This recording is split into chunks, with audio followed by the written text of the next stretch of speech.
کوئی بھی، خاص کر شادی بیاہ کے لیے، بچوں کی، گھر کے لیے، روزی روزگار کے لیے، قرضہ، کسی بھی چیز کے لیے، A to Z، یہ 3 شب جمعہ اس کو کرنا ہے۔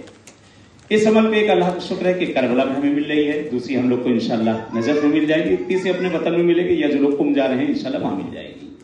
کہا کہ اب 3 شب جمعہ ختم نہیں ہوگی، جس چیز کے لیے بھی عمل کیا گیا ہے اللہ اس کو وہ عنایت کر چکا ہوگا۔ کرنا کیا ہے آپ کو؟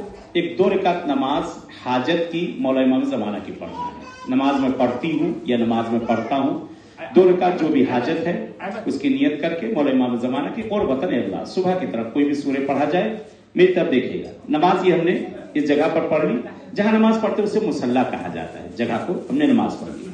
نماز جب ختم ہو جائے جگہ سے اٹھ کر کھڑے ہو جائیں گے، جگہ سے اٹھ کر کھڑے ہو جائیں گے، اور رائٹ کی طرف، دائنی طرف 1 قدم ہٹ کے یہاں پر کھڑے ہو جائیں۔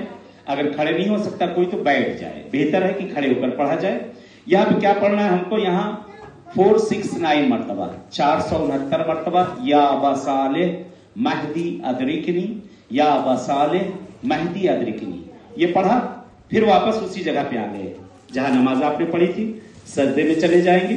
سجدے میں جانے کے بعد 134 مرتبہ، 134 مرتبہ اسی ذکر کو، یا ابا صالح مہدی ادرکنی، یا ابا صالح مہدی ادرکنی، اس ذکر کو پڑھ کر انشاءاللہ اپنی حاجت کو طلب کر لیں۔ انشاءاللہ امید ہے کہ بہرحال 3 شب جمعہ ختم نہ ہوگی، خدا آپ کی حاجت کو پوری کر چکا، دعا کی قبولیت کے لیے، زیارت کی قبولیت کے لیے، انشاءاللہ بار بار آنے کے لیے ایک سلوات بھیجے اجل فرج کے ساتھ۔